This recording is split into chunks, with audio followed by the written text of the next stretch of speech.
कीर्तन 11वे पंचपदी अनुक्रम. कीर्तनाचा अभंग. जन्मा आली याचे, जन्मा आली याचे, आजी फळ झाले साचे, आजी फळ झाले साचे. तुम्ही कृपा केली संती, तुम्ही कृपा केली संती, भय निरसली खंती, भय निरसली खंती. कृत कृत्य झालो, कृत कृत्य झालो, इच्छा केली ती पावलो, इच्छा केली ती पावलो. तुका म्हणे काळ, आता करू न शके बळ, आता करू न शके बळ, आता करू न शके बळ. जन्मा आली याचे, आजी फळ झाले साचे, तुम्ही कृपा केली संती, भय निरसली खंती. कृतकृत्य झालो, इच्छा केली ती पावलो, तुका म्हणे काळ, आता करू न शके बळ.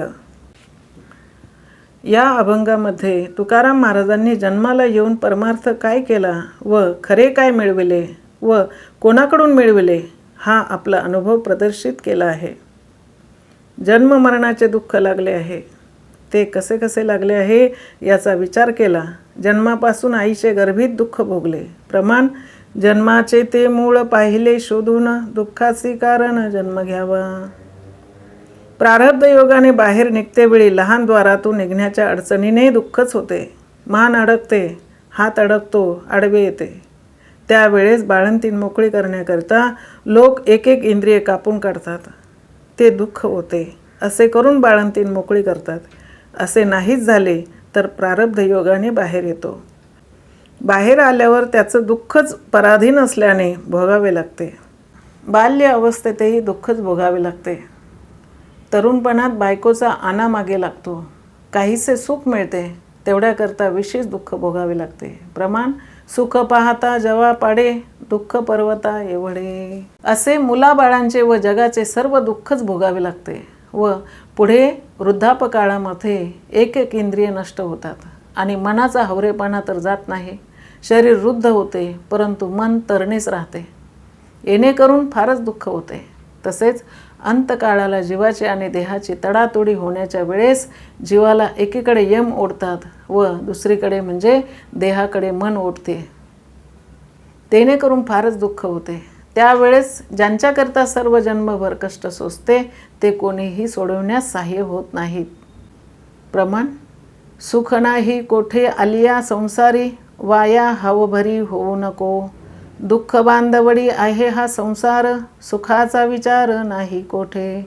14 कल्पवरी आयुष्य जयाला, परी तो राहिला ताटे खाली. तुका म्हणे वेगी जाय सुटोनिया, धरोनी हृदया माझी हरी. असा या दुःखाचा सर्व तऱ्हेने विचार केला. ज्यांना 14 कल्पपर्यंत आयुष्य असून त्यांनी वर किंवा कोणतीच इस्टेट मिळविण्याकडे आपले आयुष्य खर्ची घातले नाही. आणि आम्हाला तर यत्किंचित म्हणजे 100 वर्षांचे आयुष्य, त्यातही क्षणाचा भरवसा नाही. प्रमाण अल्प आयुष्य मानव देह, शतगणिले ते अर्धरात्र खाय. मध्ये बाळत्व पीडा रोग क्षय, काय भजनासी उरले ते पाहे गा. राम राम स्मराधी, राम राम स्मराधी. लाहू करा गाठ घाला मूळ बंधे, सोडा वाहू गिया उपाधी.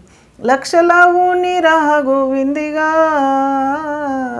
राम राम स्मराधी, राम राम स्मराधी. क्षणभंगूर नाही भरवसा, वारे सावध सोडा मायाशा. काही न चाले मग गळा पडेल फासा, पुढे हुशार थोर आहे वळसागा. राम राम स्मराधी, राम राम स्मराधी. असा विचार करून आपल्याला काय कर्तव्य आहे त्यांनी मनाशी याचा विचार केला. तेव्हा असे सापडले की अक्षय चिरंजीव असावे, म्हणजे न सरते व अक्षय समाधान असावे हे मिळविले पाहिजे.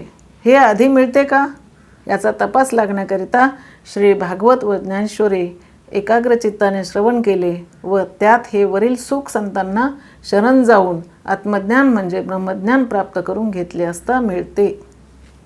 ब्रह्म सत्यं जगन्मिथ्या जीवो ब्रह्मेव न परे.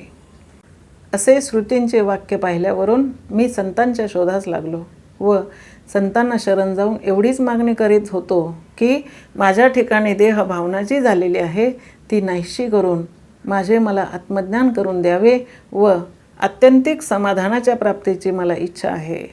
प्रमाण आत्मसुख घ्या रे उघडा ज्ञानदृष्टी यावी न चावटी करू नका काही संत संग धरा पूर्वीचा तो दोरा उगवेल. अशी श्री बाबाजी चैतन्य सद्गुरूकडे विनंती केली व तेव्हा त्यांनी सारासार विचार देऊन चैतन्य वस्तूचे मला ज्ञान करून दिले आणि प्रत्यावृत्तीचे साधनच लावले. प्रमाण त्रिगुणासार निर्गुण हे सार सारा सारा विचार हरिपाठ अव्यक्त निराकार नाही जे आकार जेथुनी चराचर त्यासे भजे. ज्ञानेश्वर महाराजांचे प्रमाण सकळ ही तीर्थे निवृत्तीच्या पायी तेथे बुडी देई माझे मना अनेक नको करू भ्रांतीचे भ्रमणा वृत्तीशी मार्जन करी आता. मग तसेच आपल्या मनाला बहिरंग भ्रांतीची सर्व साधने सोडून चांगली ताकीद दिली व वृत्ती मार्जन म्हणजे उलट फिरवून अनुभव घेण्याकडे भंडारा डोंगरावर एकांतात अभ्यास केला की तो इतका की प्रथम ध्यान व धारणा जमेना म्हणून शेंडीला व झाडाच्या फांदीला दोर बांधून अभ्यास केला. तेव्हा काही दिवसांनी आत्मस्वरूपाचा साक्षात्कार त्यांना होऊ लागला. नंतर थोडक्याच दिवसांनी बरेच साक्षात्कार होऊ लागल्यावर श्री बाबाजी सद्गुरूंनी मस्तकावर हात ठेवून त्यांना अपरोक्ष बोध करून देऊन ब्रह्मानुभवाची समाधी लावून दिली. ते प्रमाण तुझ पाहता विठ्ठला देहभाव हरपला एकार्णव झाला तरंग बुडाला तैसा देह झाला ब्रह्मरूप. भोजना मागती तुप पाव शेर पडिला विसर स्वप्न माझी माग शुद्ध दशमी पाहुणी गुरुवार केला अंगीकार तुका म्हणे. माझा पूर्वीचा जो जीवभाव होता तो संतांनी म्हणजे सद्गुरूंनी भक्षण म्हणजे नाहीसा करून स्वप्नवत जगाचा विसर पडला व मला आलिंगन देऊन माझ्यावर पूर्ण कृपा केली असा अनुभव प्राप्त झाल्यावर प्रमाण पंचभूत मेळ मायेचा गोंधळ दिसते सकळ दृश्य जात काय बोलू वाणी सुखाची ते खाणे उघड नयनी दिसत आहे. मग त्याच्या मुखातून वरील अभंग रूपाने जन्मालियाचे आजी फळ झाले साचे तुम्ही कृपा केली संती भय निरसली खंती कृतकृत्य झालो इच्छा केली ती पावलो तुका म्हणे काळ आता करू न शके बळ. अनुभवाचे उद्गार निघाले तसे आपण सर्वांनी संतांना शरण जाऊन तसेच अनुभव प्राप्त करून घेतले पाहिजेत व हेच मुख्य कर्तव्य म्हणजे चिरंजीव होऊन अक्षय सुख प्राप्त करून घ्यावे म्हणजे आपणही त्यांच्यासारखे अनुभवाचे उद्गार काढू. आम्हालाही सद्गुरू बलभीम महाराजांनी असाच अनुभव परंपरेचा बोध करून दिला व ध्यानधारणेला लावून साक्षात्कार समाधी अपरोक्ष बोधाने करून दिली. तर आम्हीही असेच म्हणतो बलभीमनाथ माझे आई मजला ठाव द्यावा पायी बलभीमनाथ माझे आई मजला ठाव द्यावा पायी बलभीमनाथ माझे आई मजला ठाव द्यावा पायी. जय विठ्ठल जय जय विठ्ठल जय विठ्ठल जय जय विठ्ठल जय विठ्ठल जय जय विठ्ठल.